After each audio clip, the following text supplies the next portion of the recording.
Before we start making the chocolate chip cookies, I want to give you a little bit of information about the cookie recipe. So, an American chef, Ruth Graves Wakefield, invented the chocolate chip cookie. In 1938, she owned the Toll House Inn in Whitman, Massachusetts. She wanted to give her customers something new to try.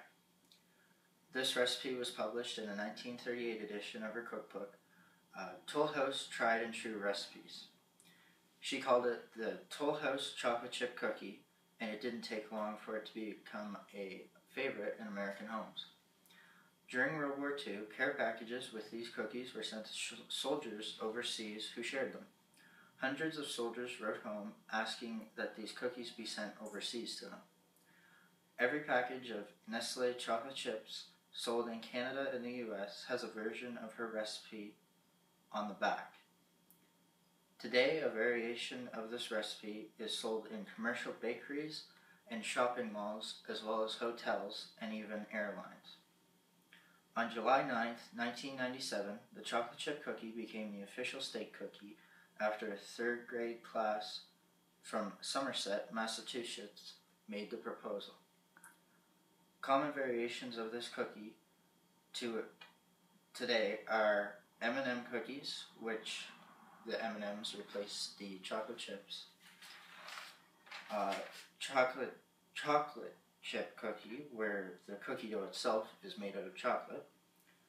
The chocolate chip peanut butter cookie, where the cookie dough is enhanced with peanut butter. And the chocolate chip cookie bar, where the dough is baked in a baking dish and cut into squares. Some popular brands today are Chips Ahoy, the Decadent, or Loblaws, and Mrs. Fields. But back then, as today, these cookies were good with a cold glass of milk. The fat particles from the milk enhances the taste, and they are still yummy after all this time. So now it's time to make the chocolate chip cookie recipe that my great-grandmother used to make. So, my great-grandmother is 86 years old, so this recipe has been around for quite a while. It has been passed down to my grandmother and my mother and now me. Alright, so in a large mixing bowl now, what you want to do is you want to take your 3/4 cup of brown sugar and your 1/2 cup of shortening and put them in a bowl and cream them together. So that's what we will do now. Put our shortening in and our brown sugar in.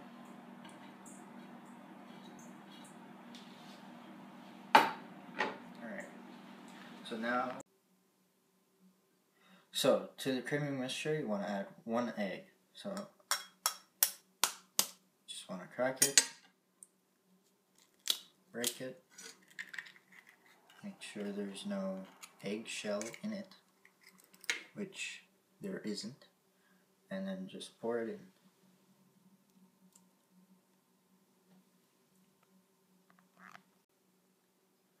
Alright, so one other thing that you want to add is vanilla. So you want 1 teaspoon, so open it up. I would suggest having something underneath it just in case you spill it to reduce the mess that you have to clean up. Alright, then just pour it in. Set this aside.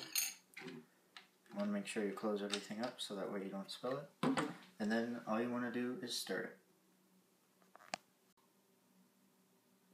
Alright, so this is what the mixture will look like. So to this, you want to add your dry ingredients from earlier.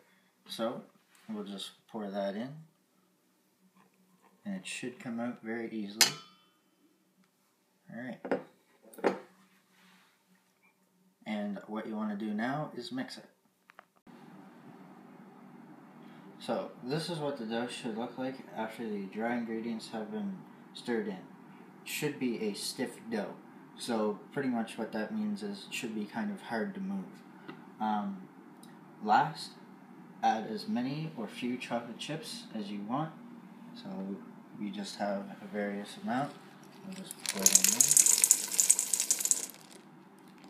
And then then what you want to do is stir to combine them. And here is the cookie dough ready to be dropped by spoonfuls onto a parchment-lined cookie sheet. So what you want to do is just take 2 spoons, kind of put them like that. And then what you'll do, just come over here onto your sheet and drop them. And these are called drop cookies because of that very reason. Oops. So we'll just do about one more, kind of get it lined up.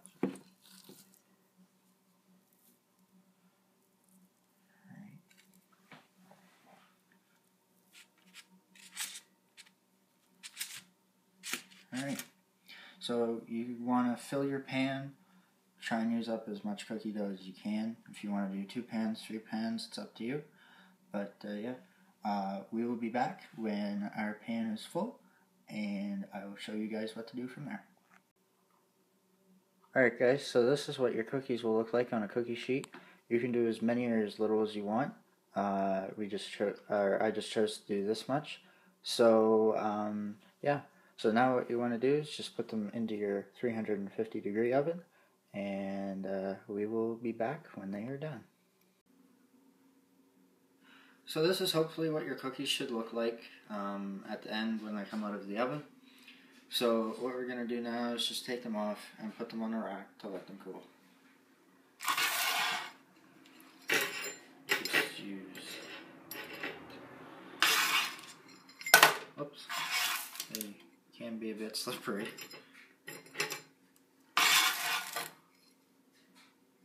So you just want to be careful, especially if you're going from one side of your kitchen to another. You could easily lose your cookies, so you don't want to do that.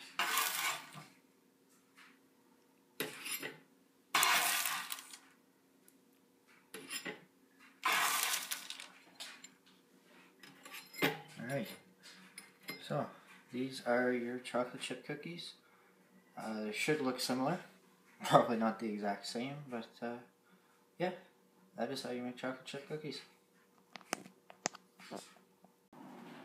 Alright, so if you have any leftover batter like we did, you can make something like a cookie bar. So all you really have to do is make it into a bar type form, and then just put it in the 350-degree oven. So that's what we will do right now.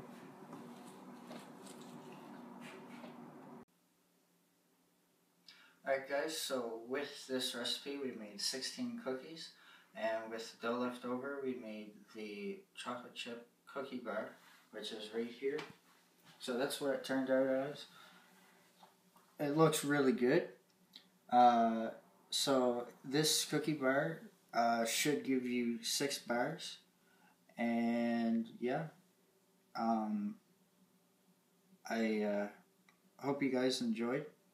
So that's all for this video, guys. Thanks for watching. Don't forget to like, comment, and subscribe for more content.